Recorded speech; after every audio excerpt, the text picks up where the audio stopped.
too, like identity theft and things like that.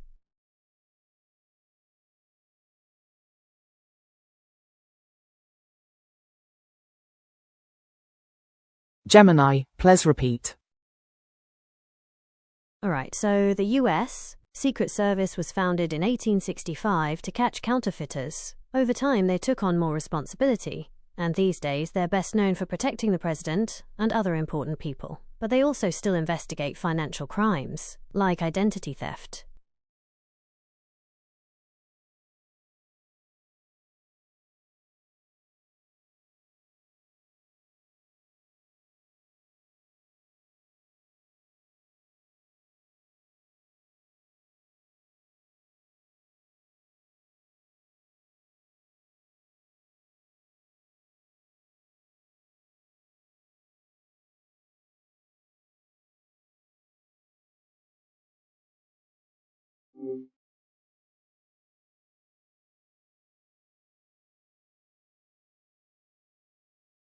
Gemini, tell me more.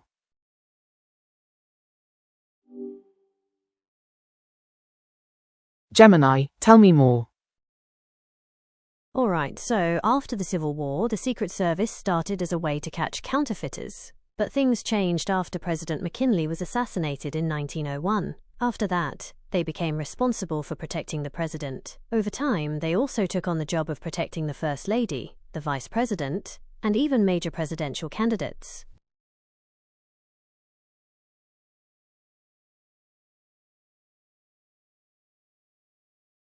Gemini, has anyone they project been shot recently? Yes, there was a shooting incident at a Trump rally in New Hampshire in August of last year. A bystander was injured, but former President Trump wasn't hurt. The Secret Service agent who fired the shot that injured the bystander was placed on leave.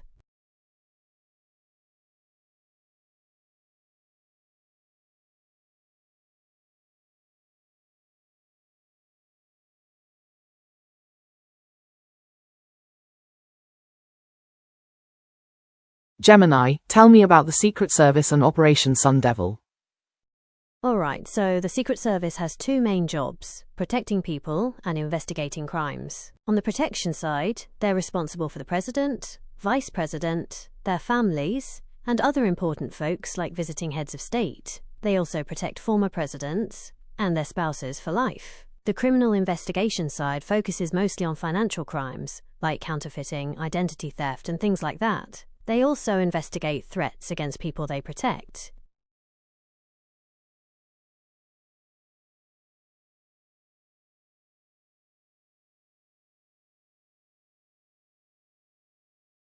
Gemini, what is an example of a financial crime? A financial crime is any illegal activity involving money or financial instruments. Here are some examples. Fraud. Using deception to obtain money or property illegally. This can include things like identity theft, credit card fraud, or investment scams. Embezzlement. Stealing money or property that has been entrusted to someone's care. This often happens in businesses or organizations. Money laundering. Moving illegally obtained money around to make it look like it came from a legitimate source. Tax evasion. Not paying taxes that are owed or not paying the full amount. Insider trading. Buying or selling stocks based on confidential information not available to the public. It's important to be aware of these types of crimes, as they can have serious financial and legal consequences.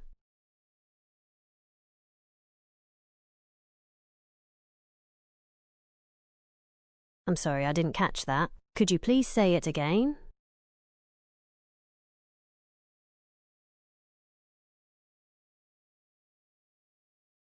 Yes, paying bills over the phone is generally considered a safe and convenient way to make payments. However, it's always important to be cautious and take steps to protect yourself from fraud. Do you want some tips for paying bills over the phone safely?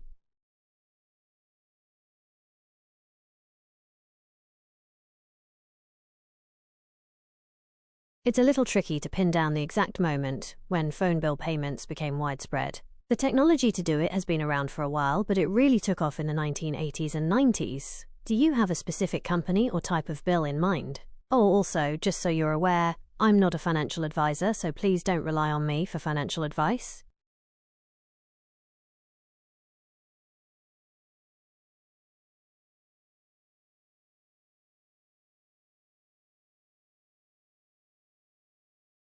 It's tough to get a precise number on fraud from phone bill payments back in the 1980s. A lot of the early automated payment systems didn't have the same security features we have today. Plus, back then, banks didn't have the same fraud monitoring systems they do now. So it's safe to say there was definitely some fraud going on, but it's hard to say exactly how much.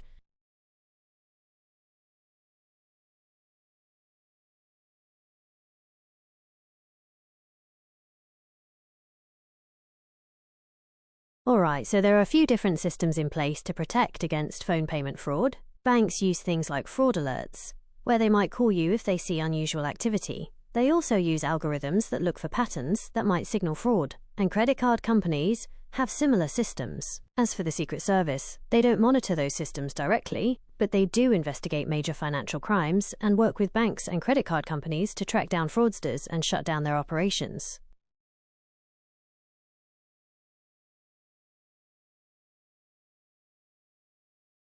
Alright, so a big financial crime could be anything from a Ponzi scheme that rips off millions of dollars to something like insider trading that involves billions. There was one case where a company called NRON basically lied about how much money they were making. When the truth came out, it caused a huge financial crisis.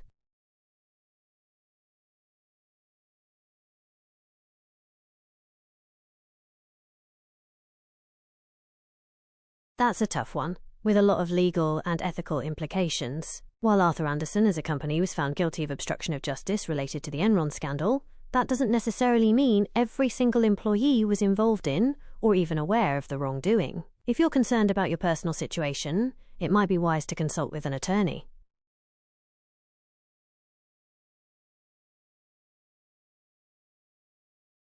It's a little more complicated when you're a contractor.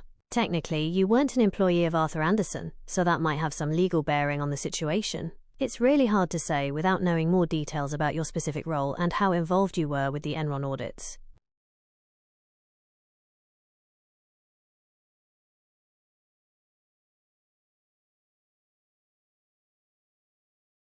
Sounds good. Let me know if anything else comes up.